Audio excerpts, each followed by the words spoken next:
Halo semuanya, perkenalkan nama saya Hafizah Zanuba dengan NIM 2010702000044, mahasiswa Sosiologi kelas B angkatan 2020, akan menjelaskan mengenai apa aja sih yang ada di Sosiologi Komunikasi.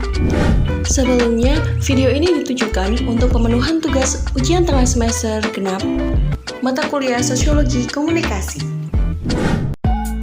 Sosiologi komunikasi menurut Suryono Sukanto merupakan kekhususan sosiologi dalam mempelajari interaksi sosial, yaitu suatu hubungan atau komunikasi yang menimbulkan proses saling pengaruh-mempengaruhi antara para individu dengan kelompok maupun antar kelompok.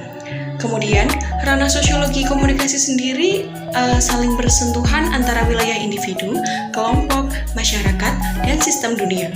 Ranah ini juga bersentuhan dengan wilayah lain, yakni teknologi telematika, komunikasi atau proses dan interaksi sosial, dan budaya serta bidang-bidang lainnya. Kemudian, terdapat objek formal, yaitu dalam studi sosiologi komunikasi menekankan pada aspek aktivitas manusia sebagai makhluk sosial yang melakukan aktivitas sosiologis, yaitu proses sosial dan komunikasi. Aspek ini merupakan aspek dominan dalam kehidupan manusia bersama orang lain. Aspek lainnya adalah telematika dan realitasnya.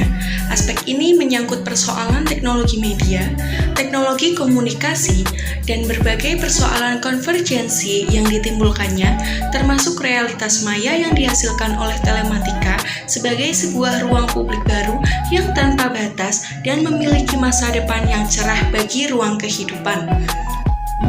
Yang selanjutnya terdapat unsur-unsur komunikasi. Unsur-unsur komunikasi menurut David K. Berlow. Yang pertama terdapat sender, source, atau pengirim pesan. Sender, source, atau pengirim pesan adalah sumber berasalnya pesan. Terdapat beberapa faktor yang mempengaruhi elemen sender atau source atau sumber, yaitu keterampilan komunikasi, sikap, pengetahuan, sistem sosial, dan budaya. Yang kedua, pesan yang dikirimkan oleh sender atau source atau sumber dapat berbentuk suara, teks, video, ataupun media lainnya. Dalam elemen pesan, terdapat beberapa faktor yang mempengaruhi pesan, yaitu isi atau konten, elemen pesan atau elements, perlakuan atau treatment, struktur atau structure, dan kode atau code. Dalam melakukan komunikasi, sender atau source atau sumber harus memilih sebuah saluran komunikasi untuk membawa atau mengirimkan pesan yang dimiliki. Misalnya, dalam konteks komunikasi massa, digunakan media massa sebagai channel atau saluran komunikasi untuk menyampaikan pesan.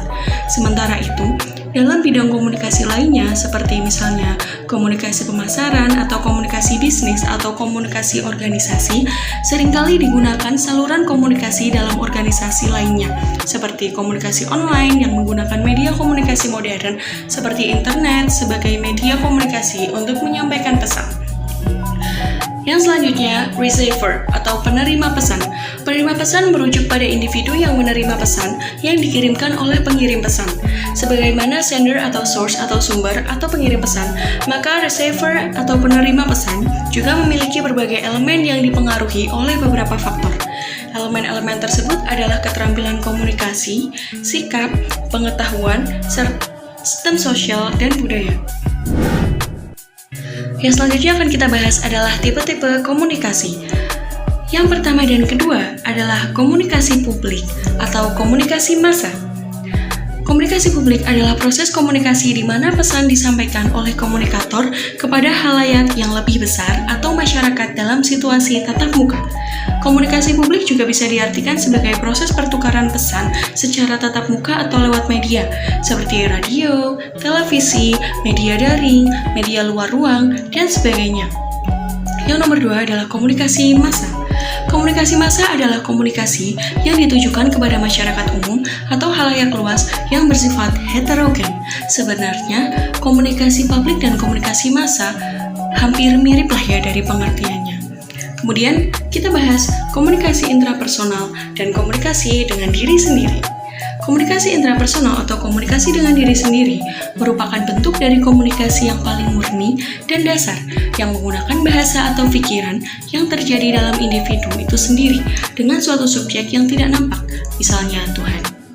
Contoh pelaksanaan komunikasi intrapersonal di kehidupan sehari-hari adalah berdoa, bersyukur, introspeksi diri, serta berimajinasi secara kreatif. Kemudian, komunikasi dengan diri sendiri mengarah pada sebuah komunikasi di dalam diri seseorang. Hal ini adalah sebuah proses memikirkan, mengevaluasi, merasakan, serta menafsirkan sebuah peristiwa di dalam pemikiran seseorang.